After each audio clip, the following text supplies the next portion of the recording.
बिस्मिल्लाहिर्रहमानिर्रहीम। अस्सलामुअलैकुम नाजरीन, आज मैं आपके लिए एक सच्ची और खौफनाक कहानी लेकर आई हूँ।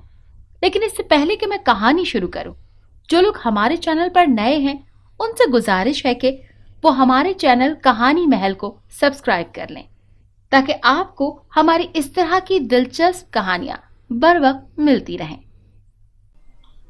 मेरा ताल्लुक जिस घराने से था, इसमें हम लोगों को ख़ास तौर पर हम में से लड़कियों को घर से बाहर निकलने की बिल्कुल भी इजाज़त नहीं थी।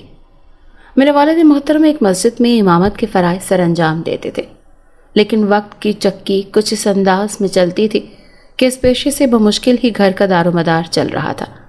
हम 7 बहन भाई थे और मैं पहले नंबर पर थी। फिर मुझसे छोटी एक और बहन थी। फिर इसके बाद 5 भाई थे।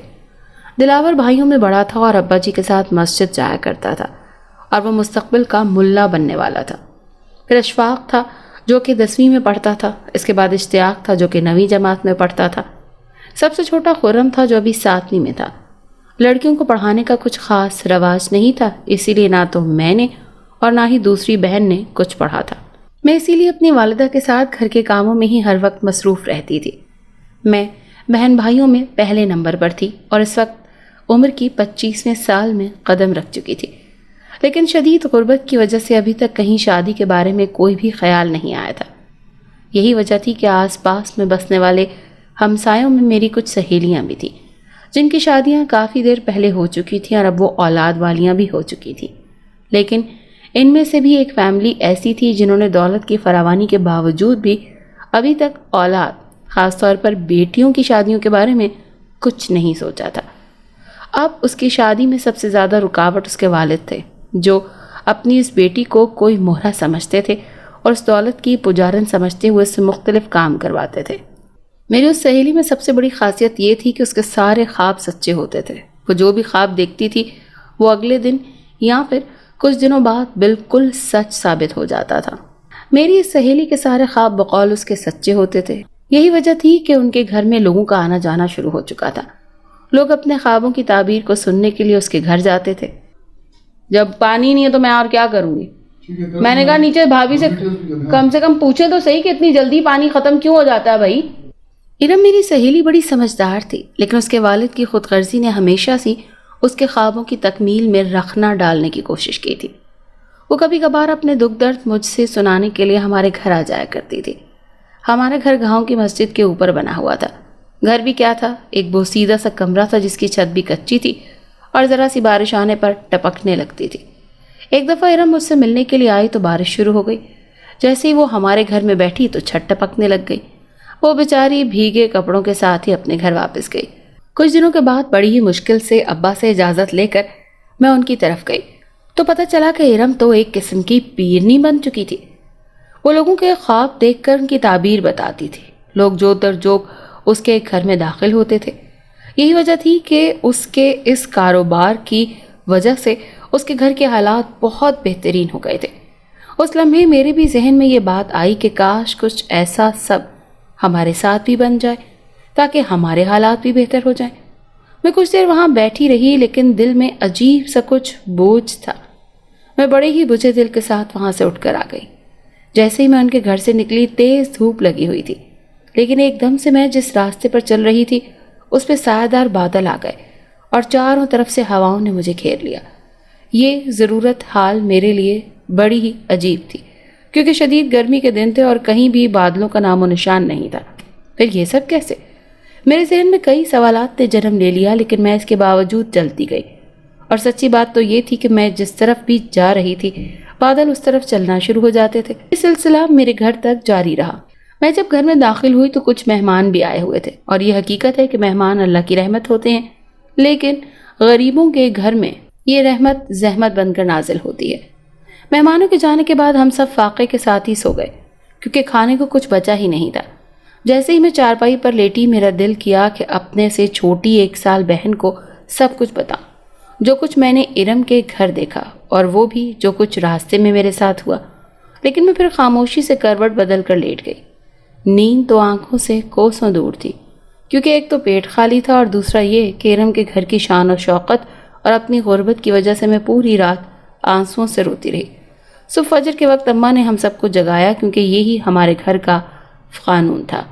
मैंने नमाज में अल्लाह से खूब गिले शिकवे किए और साथ में ये भी कहा कि इतनी गुर्बत में पैदा करना था तो यही बेहतर था कि अल्लाह मुझे अपने पास ही बुला लेता। तर आंखों से मैंने काफ़ी देर अल्लाह से बातें की। जब दिल को कुछ सुकून हुआ तो उठकर घर के बाकी कामों में मशगूल हो गई। अम्मा के मुताबिक जिनकी दुनिया में आजमाइश हो उन पर ज़्यादा मुश्किलात आती हैं, लेकिन मैं इन बातों को समझने के बजाय ख़ुद को हलकान करती रहती थी। जिस जगह ये मस्जिद बनी हुई थी उसके शुमाल में तकरीबन 100 कदमों के फासले पर एक गिरजा घर भी था।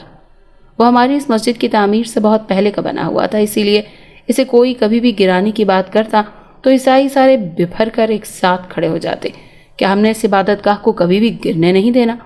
यही वजह थी कि मुसलमानों और इन ईसाइयों में कोई न कोई तल्ख कलामी होती ही रहती थी। मुझे इस गिरजाघर को अंदर से देखने का बड़ा शौक था, पता नहीं क्यों, लेकिन मेरा दिल करता था कि मैं इससे एक दफ़ा अंदर से भी देख लूं। अब ये बात ऐसी थी कि अगर कभी अब्बा जी को इस सोच की भिनक भी पड़ जाती तो वो यकीनन मुझे अच्छी खासी सज़ा देते, लेकिन मेरा शौक़ दिन ब दिन बढ़ता ही जा रहा था। एक दिन इरम ने मुझे पैगाम भिजवाया कि वो मुझे मिलना चाहती है। मैंने अब्बा के जाने का इंतज़ार किया। उन्हें आज शहर जाना था। छोटे भाई की तबीयत कुछ दिनों से काफ़ी ख़राब थी। यहाँ गांव के डॉक्टरों से कोई फ़र्क नहीं पड़ रहा था। वो भाई को लेकर सुबह सवेरे ही निकल पड़े, लेकिन उन्हें गांव में भी कुछ काम पड़ गया। जब वो वापस आए तो बेहद परेशान थे। कहने लगे आज फिर गिरजाघर में से एक लाश बरामद हुई है। लाश भी जवान लड़की की है। ये सुनते ही अम्मा थर थर काँपने लगीं कि खुदा का कहर नाजिल हो। जब से सुना है ये सुनते आ रहे हैं कि इस गिरजाघर में आसेब वगैरह हैं। मेरे कानों में जब ये सारी बातें पड़ीं तो मैं पर्दे की ओट में जा खड़ी हुई। अब्बा जी अम्मा को आहिस्ता आहिस्ता बता रहे थे और साथ में ये नसीहत भी कर रहे थे कि अलीना ने जब भी इरम से मिलना हो तो वो अकेली मत जाया करे, किसी न किसी को साथ लेकर जाया करे और गिरजाघर के पास रुक कर उसे देखने की तो बिल्कुल भी ज़रूरत नहीं। मुझे लगा कि अब्बा ने कहीं मेरे गिरजाघर को देखने वाली सोच पढ़ तो नहीं ली। मैं पर्दे के पीछे झट से दूसरी तरफ चली गई। अब तो गिरजाघर को देखने की चाह पहले से भी कहीं ज़्यादा बढ़ चुकी थी। अब्बा जी के जाने तक मैं सारे काम निपटा चुकी थी। अब्बा जी के जाने के बाद घर के कामों से फारिग होकर मैं इरम की तरफ गई। आज कुछ फारिग ही बैठी थी। मुझे देखकर खुशगवार हैरत के साथ मेरा इस्तकबाल किया। मैंने जब उसे अब्बा जी और अम्मा की सारी गुफ्तगू बताई तो वो कहने लगी कि चचा को सारा पता ही होगा ना, इसीलिए अभी तक अपने जहन से सारे ख्यालात निकाल दो। मुझे उसकी ये बात बिल्कुल भी अच्छी नहीं लगी थी कि बजाय मेरा साथ देने के वो खुद डर रही थी। मैंने उसे कहा कि वो मेरे साथ ये बात बिल्कुल भी मत करे और मेरे साथ गिरजाघर में चले। आज अब्बा जी रात को देर से घर वापस आएंगे। वो पहले तो कुछ देर सोचती रही, फिर इसके बाद कहने लगी कि उसको घर में बेशुमार काम है, इसीलिए वो नहीं जा सकती। मैं मुंह बसोड़ कर वहां से आ गई और ऐसी दोस्ती पर लानत भेजी जो ज़रूरत के वक्त काम भी ना आ सके। मैं इरम के घर से चल पड़ी। उसने भी मुझे ज़्यादा वहां रुकने पर इसरार ना किया, बल्कि मैं उठते ही वो अपने कामों में मशगूल हो गई। मैं मरे हुए कदमों के साथ चल रही थी। इरम की कड़वी कसीली बातें सोचते हुए मैं मरे हुए कदमों के साथ रास्ता नापते हुए चल रही थी कि अचानक से वो ही उस दिन वाले बादल मेरे ऊपर और मेरे साथ साथ चलने लगे। हवा भी चल पड़ी थी, लेकिन आज मैंने किसी भी तरफ ध्यान नहीं दिया, बल्कि मैं खामोशी से चलती जा रही थी। मुझे बड़ी अच्छी तरह से याद है कि मैंने अपने घर की तरफ ही मुंह मोड़ा हुआ था। फिर कुछ देर चलने के बाद जब मैंने देखा तो मेरा मुंह उस गिरजाघर की जानिब था। ये बात मेरे लिए काफ़ी हैरत अंगेज थी कि मैं तो अपने घर की तरफ चल रही थी, फिर ये अचानक कैसे हो गया। जब मैं गिरजाघर के पास से गुजरने लगी तो उसके बड़े दाखिली दरवाजे पर लगी घंटियां एकदम से बजने लगी थी। उन घंटियों की बजती आवाज़ें इस कदर शदीद थी कि मेरे दिमाग की जैसे कोई नस फट जाएगी। फिर मुझे ये ख्याल आया कि इस तरह से तो कभी भी घंटियों के बजने की आवाज़ें पहले कभी भी नहीं आई थी। मैं बेसाख्ता गिरजाघर की तरफ कदम बढ़ाने लगी कि अचानक खुरम, मेरा सबसे छोटा भाई, मेरी तरफ दौड़ता हुआ आ रहा था। वो आते ही कहने लगा कि अम्मा की तबीयत बहुत ख़राब हो गई है, आप ही जल्दी से घर चलो। मैं उसकी 3 दफ़ा बुलाने पर होश में आई और हैरत तो तब हुई जब मेरे कदम खुद ही गिरजाघर की तरफ मुड़ने लगे थे। मैं खाली दिमाग के साथ जब घर गई तो अम्मा नींद दराज सी चारपाई पर लेटी हुई थी। मैं भागकर अम्मा के पास गई और उस वक्त भी मुझे ऐसा ही महसूस हुआ जैसे कोई मेरे साथ साथ किसी साए की मानंद है। जिस तरह से गरीब घरों में ये सब होता आ रहा है कि जब भी कोई मुश्किल घड़ी आती है तो हमेशा से माजी से लेकर हाल तक हर बात को कोसा जाता था। अभी भी बिल्कुल वैसा ही हो रहा था। अम्मा के मायके वाले अच्छे खासे अमीर लोग थे और अम्मा की मंगनी बचपन में अपने मामूजाद के साथ तय हुई थी। लेकिन फिर वही बात कि हालात की संगीनी की वजह से अम्मा की मंगनी किसी वजह से ख़त्म हो गई और उनकी शादी फिर अब्बा जैसे मुफलिस और नादार इंसान के साथ हो गई। मुझे समझ आ गई थी कि आज भी अम्मा ने कोई परेशानी ली है, तभी उनकी यह हालत हो चुकी है।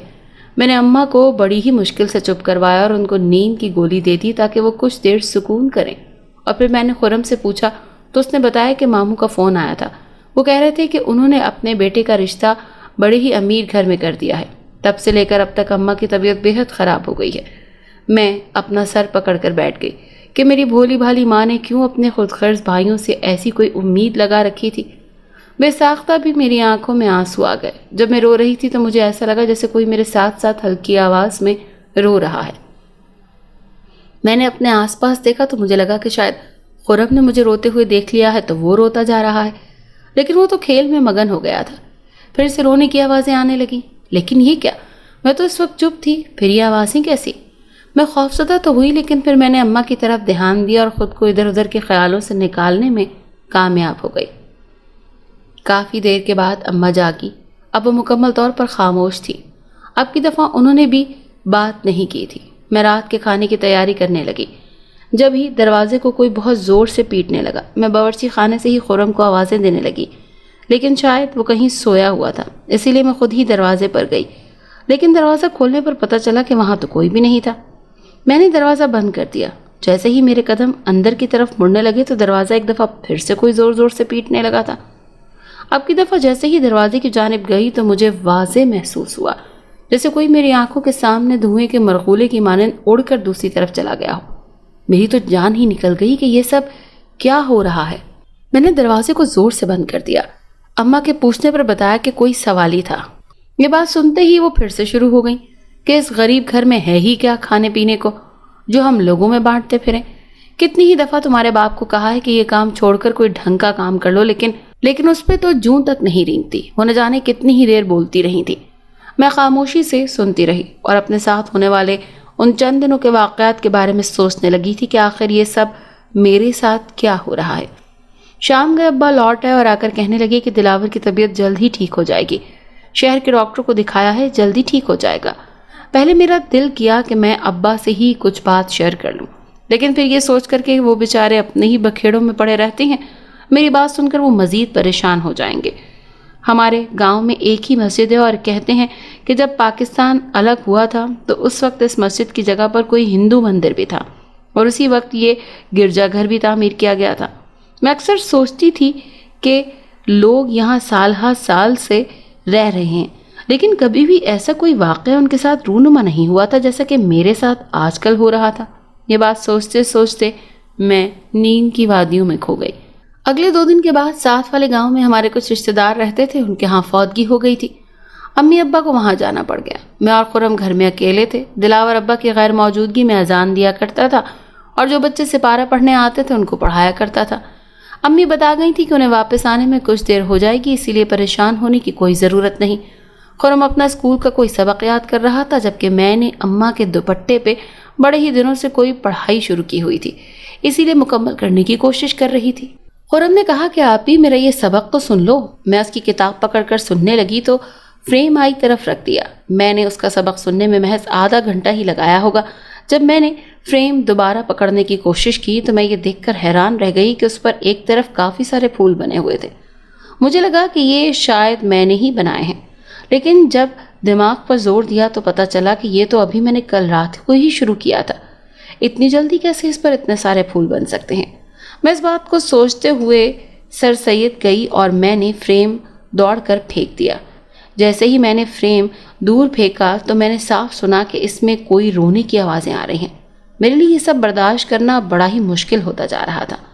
मैंने एक सोच सोची और खुर्रम से कहा कि तुम घर का ख्याल रखना और मैं इरम से मिलकर आती हूँ।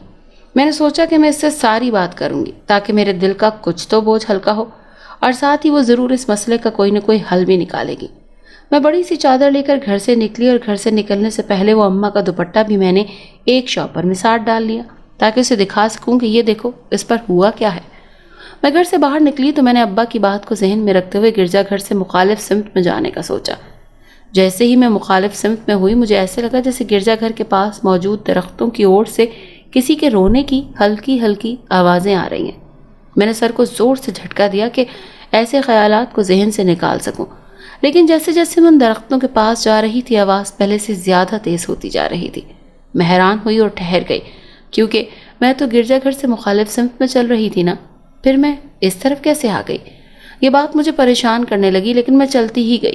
جیسے جیسے میں ان درختوں کے پاس سے گزری تو یہ دیکھ کر میرا سر چکرا گیا کہ وہاں تو 5 کٹے ہوئے جسم کے مالک لڑکے زمین پر جھکے ہوئے تھے۔ میں پہلے تو کچھ سمجھ ہی نہ سکی۔ کچھ ہی دیر میں وہ کر کے ایک دم سے پیچھے کی جانب ہٹے اور ان لڑکوں کے جھرمٹ میں سے ایک نیم برہنہ لڑکی نکل کر گرجے کی جانب بھاگنے لگی۔ یہ سب کچھ دیکھ کر میری روح کانپ گئی کہ ہمارے گاؤں میں بھی ایسا کچھ ہو سکتا ہے۔ جیسے بھی وہ لڑکی بھاگی اس کے پیچھے ہی 5 لڑکے بھی بھاگ گئے اور وہ سب میرے دیکھتے ہی دیکھتے گرجا گھر کے اندر داخل ہو گئے۔ میں وہیں پر بدھ بنی کھڑی رہی۔ کچھ دیر گزرنے کے باوجود وہاں سے کوئی بھی باہر نہ نکلا تو بالآخر مجھے ہی گرجا گھر کی طرف قدم بڑھانے پڑے۔ میں بنا سوچے سمجھے اس کے داخلی دروازے کی جانب بڑھنے لگی۔ جیسے ہی میں اندر داخل ہوئی میرے اندر کی وہ تڑپ سکون پانے لگی جو کہ اس گرجا گھر کو دیکھنے کے لیے موجود تھی۔ داخلی دروازے سے اندر داخل ہوتے ہی بائیں جانب ایک بہت ہی بڑا ہال نما کمرہ تھا اور اس کمرے میں بنا کچھ سوچے سمجھے میں داخل ہو گئی۔ وہاں پر دونوں جانب قطاروں میں کرسیاں لگی ہوئی تھیں، آگے بڑے بڑے میز بھی پڑے ہوئے تھے۔ آگے گئی تو سامنے والی دیوار پر بہت بڑی سی نامعلوم سی شخصیات کی تصویر آویزاں تھی۔ میں کافی دیر ان کی جانب ہی دیکھتی رہی، پھر وہاں سے نکلی تو مجھے محسوس ہوا جیسے کہیں سے پھر کسی کے سسکنے کی آوازیں آ رہی ہیں۔ میں آگے بڑھتی گئی، مختلف راہداریوں سے ہوتی اس جانب بڑھنے لگی جہاں سے وہ آواز آ رہی تھی۔ میری روح کانپ گئی جب وہی نیم برہنہ لڑکی میرے سامنے کھڑی تھی اور وہ لڑکے چیل کووں کی مانند اس پر جھپٹنے لگے۔ لیکن اس سے پہلے کہ وہ اس کی عزت کو تار تار کرتے وہ لڑکی مجھے دیکھ کر مسکرائی اور عقبی جانب موجود کنویں میں ایک دم سے چھلانگ لگا دی۔ جیسے اس نے کنویں میں ایک دم سے چھلانگ لگائی تب مجھے پتا چلا کہ اس گرجا گھر میں کوئی کنواں بھی ہے۔ وہ لڑکے بالکل بھی نہیں جانتے تھے کہ وہ لڑکی اس حرکت پر اتر آئے گی۔ اب وہ افسوس سے ہاتھ ملنے لگے، لیکن ان میں سے ایک کی نظر جو ہی مجھ پر پڑی تو اس نے دوسرے کو آنکھ سے اشارہ کیا۔ اب وہ 5 ہی آنکھوں میں ایک دوسرے کو اشارہ کرنے لگے۔ میری روح کانپ گئی۔ وہ لڑکے ایک دم سے میری جانب بڑھے۔ میں خوف سے کانپنے لگی اور اچانک افتاد سے نمٹنے کے لیے ذہن کو جگانے میں مصروف ہو گئی، لیکن شاید کچھ دیر ہو چکی تھی۔ جیسے ہی وہ میری طرف بڑھے مجھے لگا شاید کنویں میں آج 2 لاشیں ہوں گی۔ وہ میری طرف بڑھ رہے تھے۔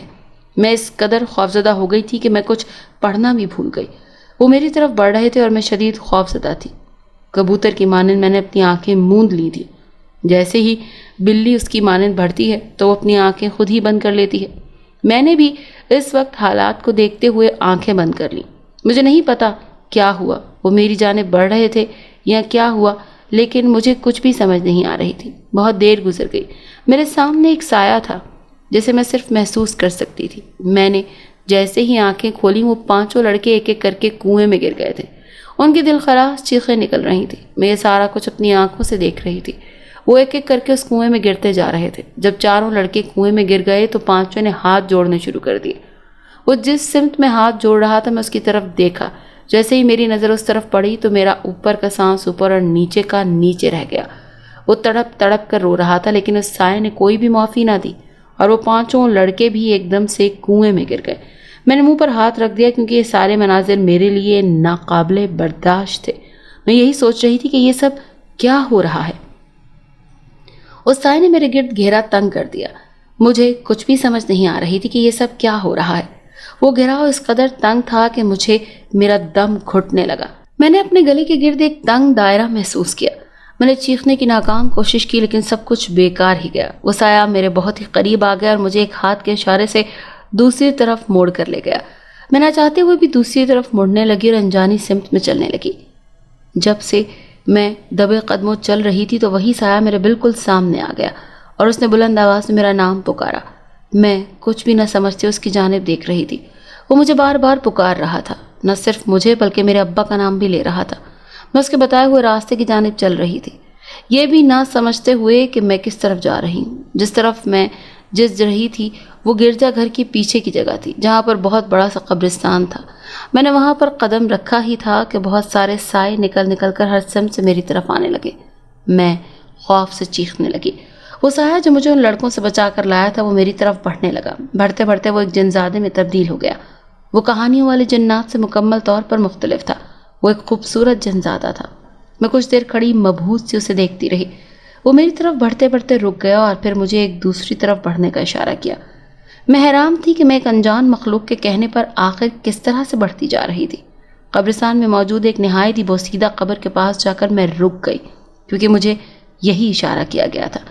میں جیسے ہی رکی وہ جنزادہ میری طرف بڑھا اور میرا ہاتھ تھام کر اس قبر کی طرف بنے سوراخ میں داخل ہونے لگا۔ میں بلا خوف و خطر اس سوراخ میں داخل ہوتی رہی اور اس وقت مجھے یہ محسوس ہو رہا تھا کہ میں بس اسی جنزادے کے ساتھ ہی ہمیشہ رہتی آ رہی ہوں۔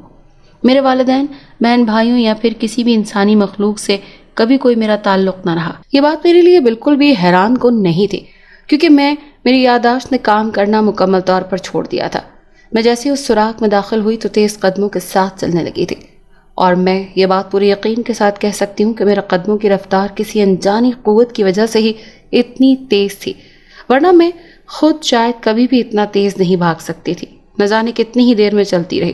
جب میں اس سوراخ نما سرنگ کے بالکل آخری سرے پر پہنچی تو وہی جنزادہ پہلے سے ہی وہاں موجود تھا۔ مجھے دیکھتے ہی وہ میری طرف دیکھ کر مسکرا رہا تھا، جیسے بڑی ہی بے چینی سے میرا انتظار کر رہا ہو۔ میں نہ چاہتے ہوئے بھی مسکرانا شروع کر دیا۔ وہ میرا بازو پکڑ کر ایک اور راستے کی جانب چل نکلا۔ یہ راستہ باقی تمام راستوں سے زیادہ کشادہ تھا۔ اس میں دونوں طرف پھولدار پودے اور پوری رعنائیوں کے ساتھ چمک رہے تھے۔ میں نے بولنے کی کوشش کی، کیونکہ میں نے محسوس کیا تھا کہ میں جب سے اس جنزادے کے ساتھ ہوں میں بول ہی نہیں پا رہی تھی۔ پھر میں نے ہمت کی اور بولنے کی کوشش کی، لیکن افسوس صد افسوس کہ میں ایک لفظ بھی نہیں بول سکی تھی۔ جو ہی میں تھوڑا آگے چلی تو ایک مانوس سی آواز میرے کانوں میں پڑی۔ مجھے بس اتنا ہی لگا جیسے میں نے یہ آواز پہلے بھی کبھی نہیں سنی ہو۔ اللہ اکبر! جب یہ صدا میری تیسری دفعہ میری سماعتوں سے ٹکرائی تو مجھے یاد آیا کہ یہ آواز تو اذان کی ہے۔ اس آواز کے ساتھ ہی مجھے اپنا ماضی یاد آنے لگا، میرے گھر والے، میرے بہن بھائی اور باقی گاؤں کے لوگ بھی۔ میں ایک دم سے چیخنے لگی اور وہیں پہ رک گئی، لیکن یہ بات اس جنزادے کو گوارا نہیں ہوئی اور اس نے مجھے مزید چلنے کا اشارہ کیا، لیکن میں نے چلنے سے انکار کر دیا۔ غصے کی ایک لہر اس جنزادے کے پورے جسم میں سرایت کر چکی تھی۔ وہ شدید غصے میں آ گیا تھا اور اگلے ہی لمحے ایک لوہے کی چار دیواری میں ارد گرد کسی فصیل کی مانند میں آ چکی تھی۔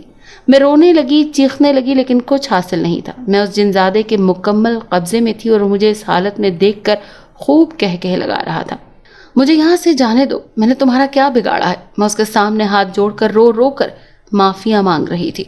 وہ مزید کہہ لگا رہا تھا، میں تمہارا کیا بگاڑا ہے؟ میں اس سے التجا کر رہی تھی، لیکن اس پہ کسی بھی بات کا کچھ اثر نہیں ہو رہا تھا۔ یہ تو وقت ہی بتائے گا کہ تم نے میرا کیا بگاڑا ہے، وہ اپنی خوبصورت سی آواز میں بولا اور مجھے اس قید میں ڈال کر وہاں سے ایک دم سے غائب ہو گیا۔ میں وہیں پر روتی چیختی رہی، لیکن میری کسی نے بھی فریاد نہیں سنی۔ مجھے گھر والوں کا رہ کر خیال آ رہا تھا کہ نہ جانے وہ میری غیر موجودگی میں کس قدر پریشان ہوں گے، لوگ کیسے کیسے سوال کریں گے۔ میں یہی سوچتی رہی، لیکن میری سمجھ میں کچھ نہیں آ رہا تھا۔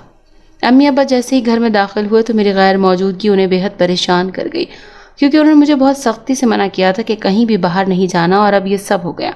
ابا جی نے نہایت غصے سے میرے بارے میں پوچھا۔ کوئی بھی نہیں جانتا تھا کہ میں کہاں پر ہوں۔ وہ جس انداز سے گھر میں داخل ہوئے تھے بالکل ویسے ہی باہر نکل گئے، کیونکہ ان کی پریشانی بہت عروج پر تھی۔ بھائیوں میں سے بھی کسی کو بھی کچھ علم نہیں تھا، وہ بھی گاہے بگاہے مجھے ڈھونڈنے کی کوشش کر رہے تھے۔ ابا جی کو اس بات کا تو علم نہیں تھا کہ میں اکثر گھر سے باہر ارم سے ملنے کے لیے بھی جاتی۔ وہ سر جھکائے باہر کی طرف جا رہے تھے۔ جو ہی وہ گرجا گھر کے پاس سے گزرے انہیں ایسا محسوس ہوا جیسے کوئی انہیں اندر کی جانب کھینچ رہا ہے۔ نہ چاہتے ہوئے بھی وہ یہی سوچ رہے تھے کہ میری معصوم سی بیٹی کہیں خدا نخواستہ کسی حادثے کا شکار نہ ہو گئی ہو۔ جیسے جیسے وہ مسجد کی جانب جا رہے تھے ان کا دل ڈوبتا جا رہا تھا۔ عصر کی نماز کا وقت بھی ہو چکا تھا۔ وہ بڑے ہی دکھی دل کے ساتھ ممبر پر گئے اور بڑی مشکلوں سے اذان دی۔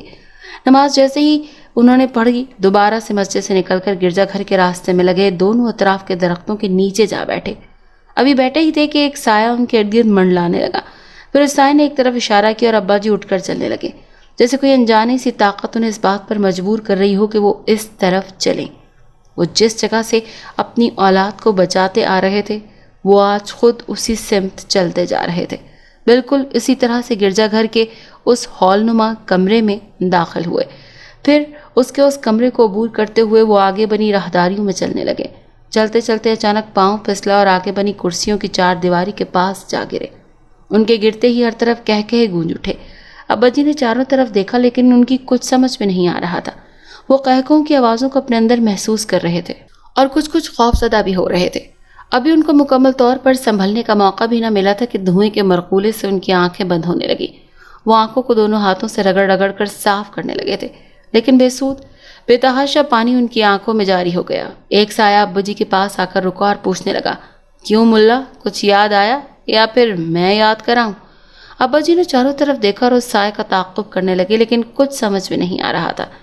साया अब्बा जी के चारों तरफ घूमने लगा। वो जैसे जैसे घूमता अब्बा जी का सर भी वैसे वैसे घूम रहा था। ऐसा बहुत देर तक होता रहा। फिर साया गहरा हो गया, किसी गहरे धुएं की मानिंद, और एकदम से सारा गिरजाघर धुएं से भर गया। अगले ही लम्हे अब्बा जी अपने घर के अंदर मौजूद थे और मैं बिल्कुल उनके सामने बैठी हुई थी, अपने रोज़मर्रा के कामों में मशगूल थी। वो तकरीबन भागते हुए मेरे पास आए और कहने लगी, अलीना बेटी, तुम सुबह से कहाँ थी? मैंने अब्बा जी की जानिब इस अंदाज में देखा जैसे मुझे अपने बाप की याददाश्त पर कोई शक हो रहा हो। मेरे बोलने से पहले ही अम्मा बोल पड़ी और कहने लगी कि इसने कहाँ जाना है?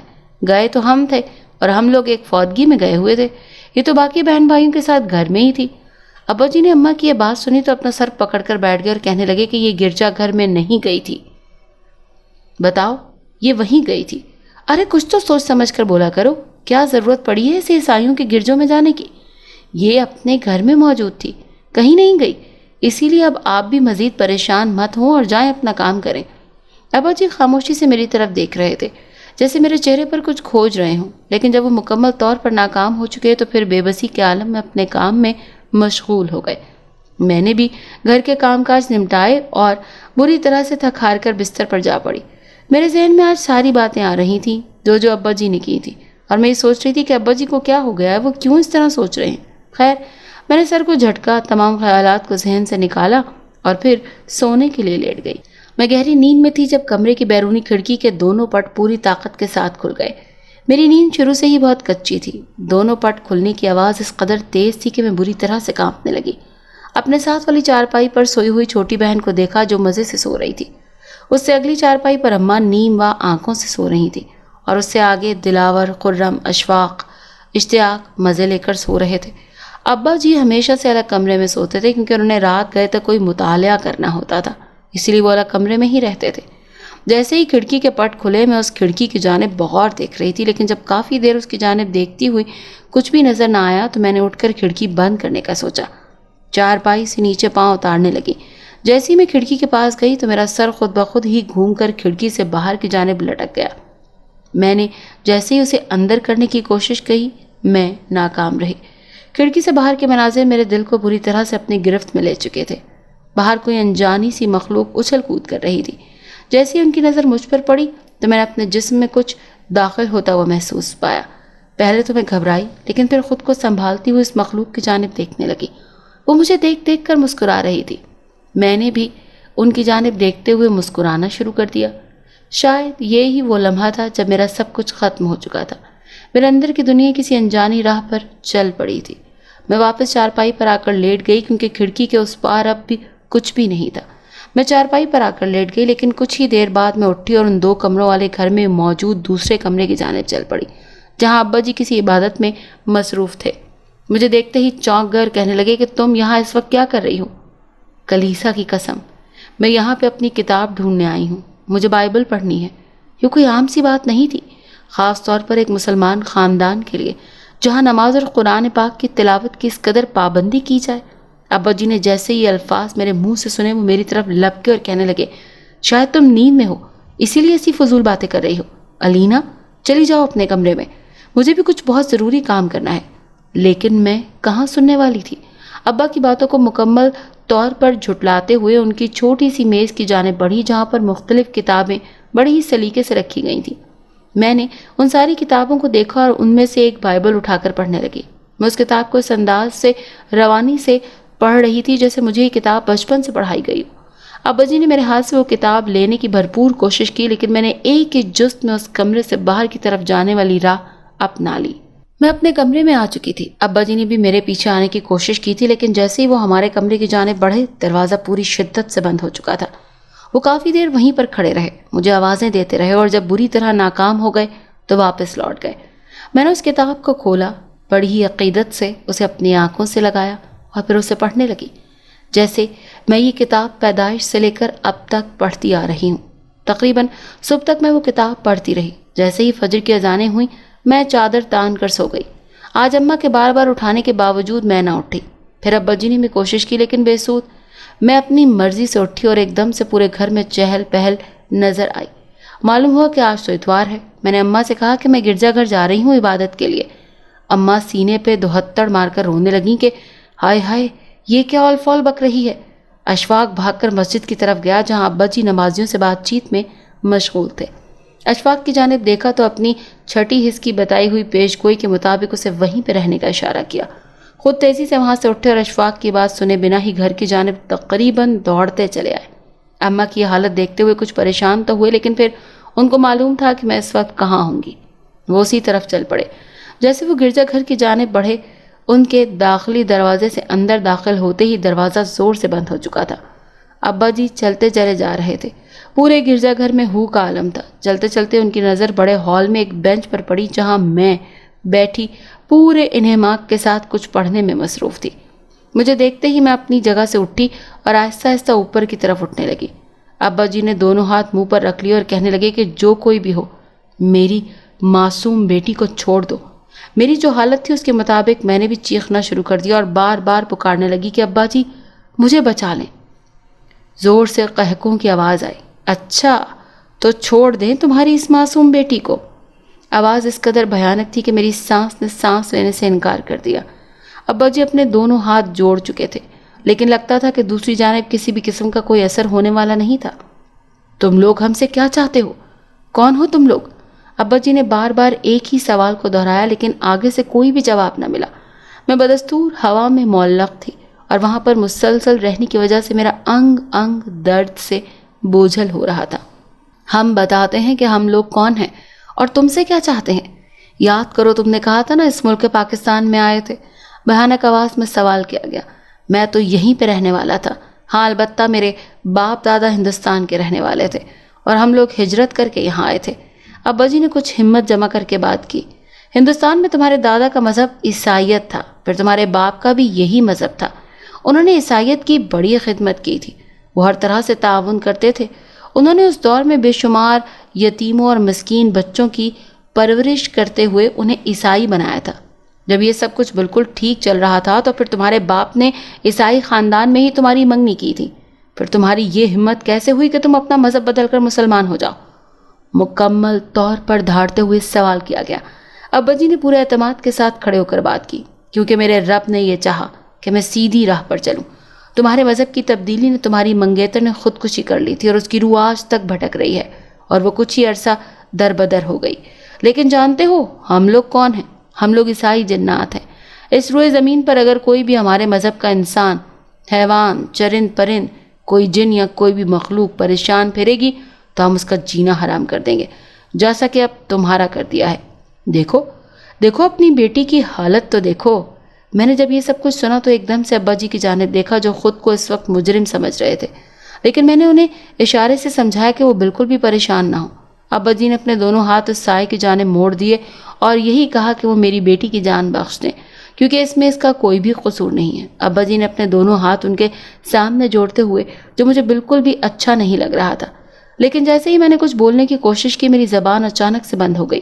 میرے سر کے بال کھلے، ان کا پھندا بنا اور میری گردن کے ارد گرد لپٹنے لگا۔ میرا سانس مکمل طور پر بند ہونے کے قریب تھا۔ ابا جی نے روتے ہوئے التجا کی کہ میری بیٹی کو چھوڑ دو، اس کے علاوہ جو بھی سزا ہوگی وہ بھگتنے کو تیار ہوں، میری بچی کو چھوڑ دو۔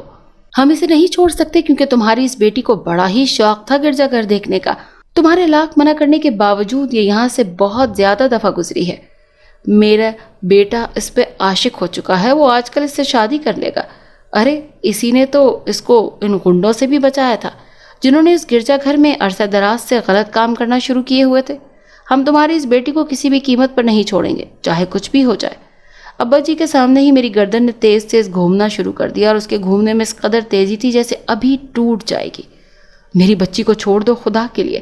ابا جی کے دونوں ہاتھ ان کے سامنے جڑے ہوئے تھے لیکن ان پر کچھ اثر نہیں ہو رہا تھا۔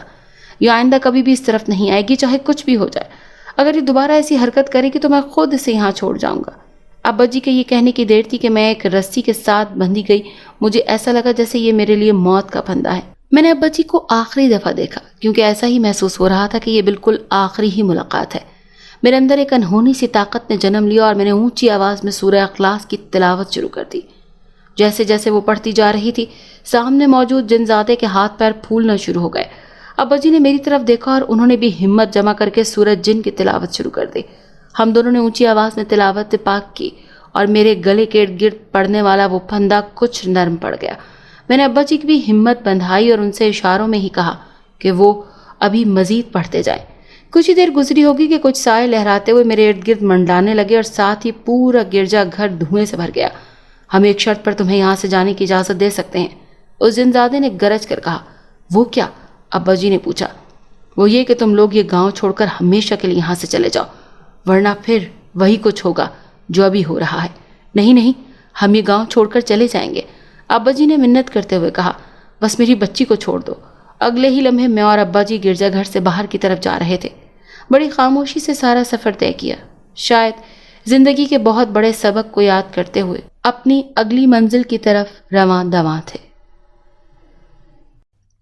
اگر آپ کو یہ کہانی اچھی لگی ہے تو اسے لائک کیجیے اور ہمارے چینل کہانی محل کو سبسکرائب کیجیے۔ اور ہاں، اگر آپ کے کسی دوست، رشتہ دار یا بہن کے ساتھ خدا نخواستہ اس طرح کا کوئی بھی واقعہ پیش آیا ہے تو ہمیں کامنٹ سیکشن میں اس کے بارے میں ضرور بتائیے۔